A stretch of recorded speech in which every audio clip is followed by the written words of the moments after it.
여러분 반갑습니다. 반도체 오빠 차회장입니다.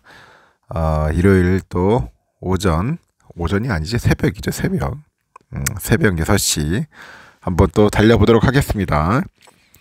대부분 토요일하고 일요일은 좀 일찍 일어나지는 못하죠.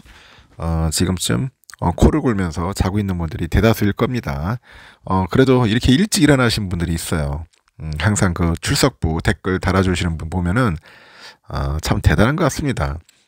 단톡방에도 출석했다고 이렇게 인사 나누시는 분들이 있더라고요.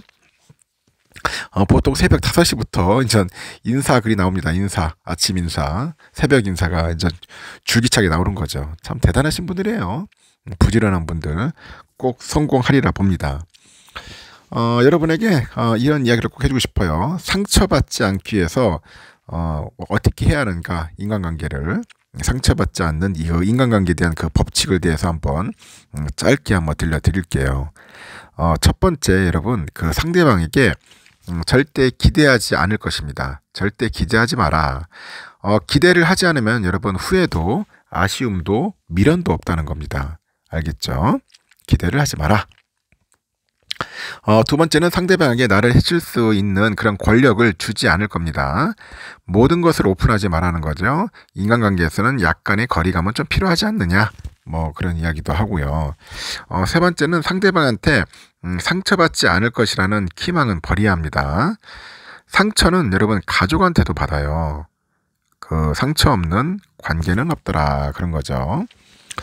이렇게 생각하면은 어렵기만 했던 인간관계가 어느 정도 감당할 수 있는 영역이 되는 거죠. 타인은 분명히 지옥인데 낙원이 되어가지고 주기도 합니다. 그래서 타인의 그 지옥의 모습으로 올지라도 그 지옥도 언젠가는 잊혀지리라는 것을 우리는 잘 알고 있다는 겁니다. 그러니까 여러분 무너지지만 말자. 잊혀질 사람 때문에 자신을 갉아먹지 말라는 겁니다. 상당히 좀 의미 있는 이야기들이죠. 참고하셔서 여러분 삶에 적용하시면은 조금이나마 낫지 않을까 하는 생각이 듭니다. 그럼 또 삼성의 이야기를 한번 또 들려드리도록 하겠습니다. 내달 9일부터 12일까지요. 미국의 라스베가스에서 열리는 24년 국제 전자제품 박람회가 있어요. 보통 우리가 CES라고 하는데 이 CES가 내년에 그 증시를 주도할 주요 업종을 결정할 거다, 그런 분석이 있습니다. 특히 올해 말에 이 같은 기대감을 반영한 그 온디바이스 AI 관련 주들의 그 동반 상승세가 막 펼쳐졌잖아요. 그러다 보니까 삼성과 하이닉스를 포함해서 수혜주 찾기 움직임이 분주합니다.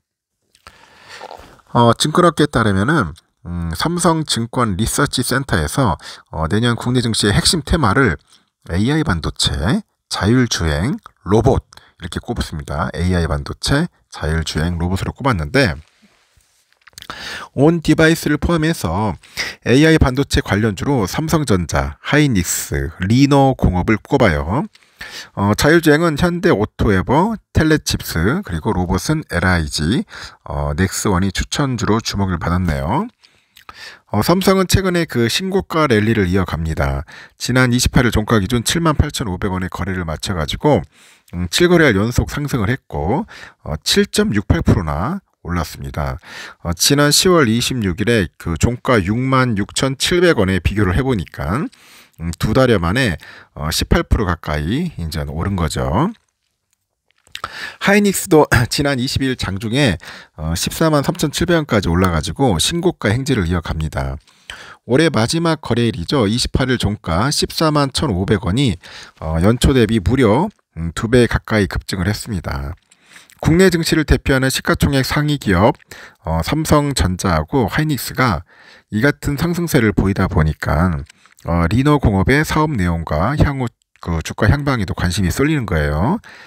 시장 참여자들은 리노공업의 대표성은 모바일이다 그러네요. 지금도 이 점에 변함이 없다고 입을 모으는데 다만 달라진 것이 있으면 온디바이스 그 AI 시장의 개화로 기존의 모바일 사업에 대한 평가가 좀 달라지고 있다고 합니다. 그래서 리노공업에 대해서 단기적으로 모바일 수요랑 그 파운드리 가동률의 바닥 탈출로 그 이익의 방향성이 바뀌고 있다고 하네요.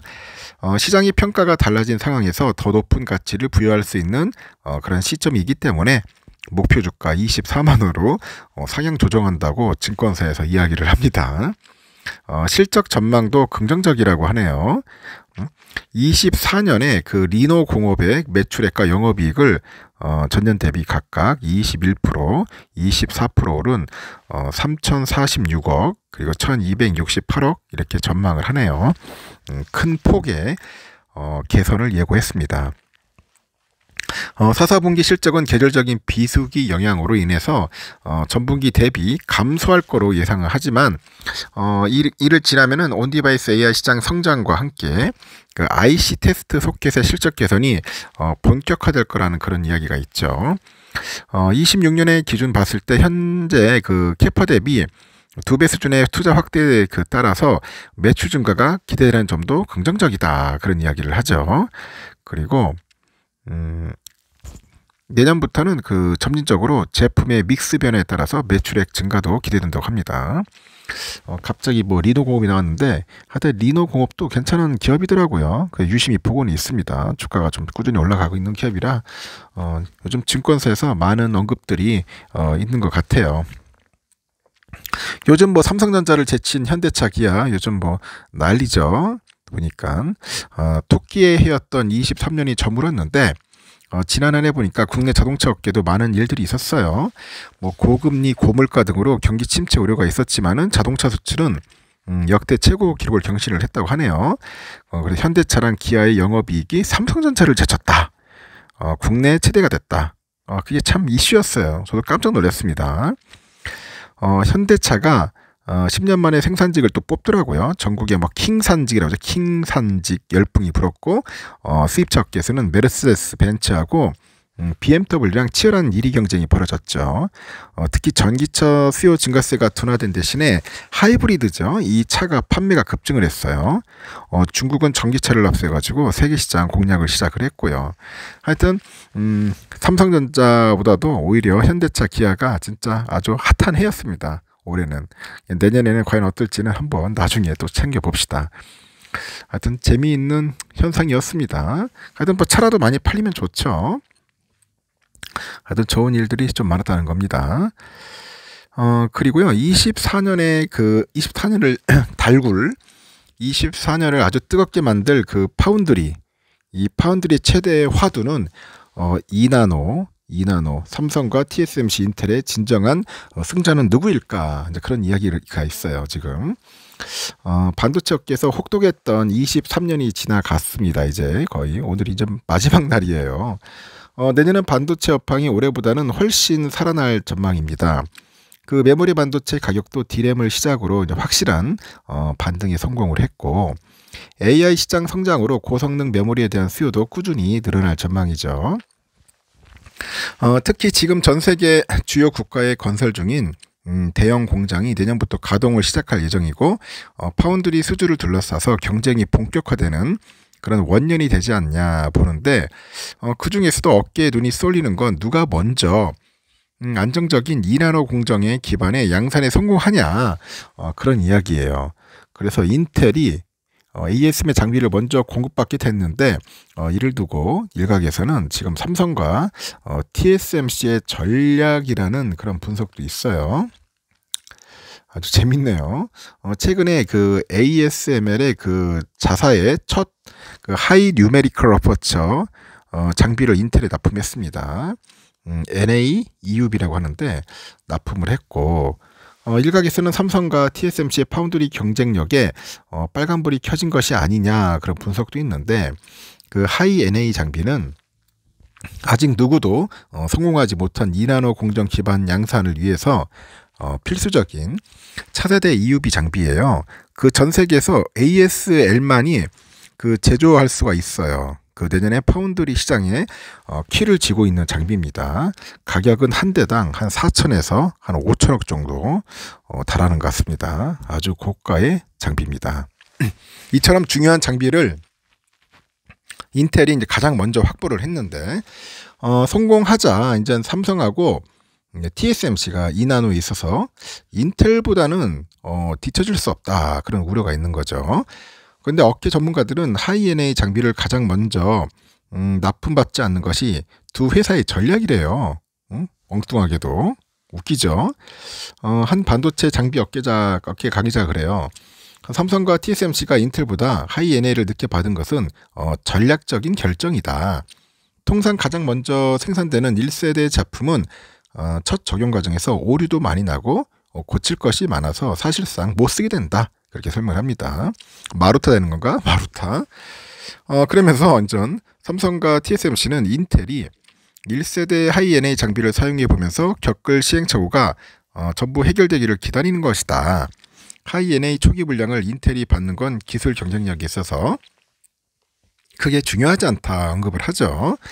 인텔이 하이NA 장비를 써보는 과정에서 여러 문제점들이 이제 개선이 되겠죠. 그리고 안정화되면은 삼성과 TSMC 입장에서는 그 천문학적인 그런 비용을 줄일 수 있다는 겁니다. 그런 이점이 있다는 거죠. 인텔은 내년에 2나노, 25년에 1.8나노 진입에 성공하겠다는 목표를 여러 번 강조합니다. 내년부터 파운드리 회계를 분리해가지고 본격적인 외부 수주에 나서겠다는 거예요. 그리고 동시에 세계 최초 2나노 시대 개막이다. 그리고 시장의 반향을 불러일으키겠다, 그런 목표입니다. 포부고 삼성과 TSMC는 이보다 다소 늦은 25년 2나노 진입을 목표로 합니다. 업계는 인텔의 성공 가능성에 대해서 반신반의하는 것 같아요. 그리고 강력한 파운드리 경쟁자가 나타난 건 확실하다고 입을 모으는데 시장 조사 기관이 보니까 인텔이 그 파운드리에서 삼성을 뛰어넘어 가지고 TSMC에 이어서 세계 2위 기업으로 자리 잡게 될 거라고 하죠. 파운드리 분사 시 기업 가치는 즉각 1,000억 달러를 넘어설 수 있다 분석을 합니다. 내년에 전 세계 파운드리 생산 역시 치열한 경쟁이 예상돼요. 현재 미국과 일본 중에 그 건설 중인 주요 파운드리 공장이 완공이 되면은 글로벌 파운드리 공급 능력은 크게 늘어날 겁니다. 일각에서는 메모리와 달리 그 공급 과잉이 올 수 있다고 하죠. 우선 세계 파운드리 1위 대만 TSMC가 일본의 구마모토현에 건설하고 있는 파운드리 공장이 내년 2월에 완공될 예정이라고 하죠. 내년 말에는 한 12에서 28나노 정도 그런 기반의 제품이 이곳에서 양산될 거로 봐요. TSMC는 지금까지 일본의 3개의 파운드리 공장을 짓겠다고 발표했는데 내년 4월 착공될 제2 공장은 6나노급 공정이죠. 그 이후로 지어질 그 제3공장 3나노급 초미세 공정을 맡을 계획이라고 합니다. 삼성의 텍사스 테일러 공장 역시 내년 말 가동을 시작해서 한 25년에 대량 생산에 나설 거예요. 지금 양산될 제품은 3나노죠. 3나노 2세대 그리고 4나노로 첨단 공정 기반이 유력하다고 합니다. 인텔 역시 현재 여러 대륙에 걸쳐서 파운드리 공장 건설을 현재 진행 중인데 이스라엘에서는 최근에 32조 원 투자해서 추가 공장 짓겠다고 합니다. 이스라엘 정부가 4조 원 가량 지원한다죠. 4조 원 지원한다고 하고 있고 독일의 마그데부르크 등에도 한 300억 유로 정도 들려가지고 반도체 공정 한 2곳을 추가로 짓고 폴란드에도 그 46억 달러 투자해서 반도체 공장 현재 건설할 계획이에요. 현재 미국에서도 애리조나 등의 대규모 투자를 이어가면서 현재 무서운 속도로 생산 능력을 늘리고 있다는 겁니다. 시장 조사 업체에 보니까 올 3분기 글로벌 파운드리 시장 점유율 보니까 TSMC가 57.9, 삼성이 12.4, 글로벌 파운드리가 6.2, 그 대만 UMC 6.0이네요. 내년 인텔의 본격적인 참전과 함께 새로운 파운드리 공장 가동이 시작되면은 과연 어떤 변화가 이어질지 한번 관심이 집중되고 우리도 한번 살펴봐야 하지 않겠나 하는 생각이 듭니다. 하여튼 삼성과 TSMC, 인텔의 아주 각축전이 될 것 같아요. 삼성 관련된 이야기는 여기까지 하겠습니다. 오늘은 마지막 날입니다. 12월 31일. 아주 즐거운 하루 보내시기 바라겠습니다. 감사합니다.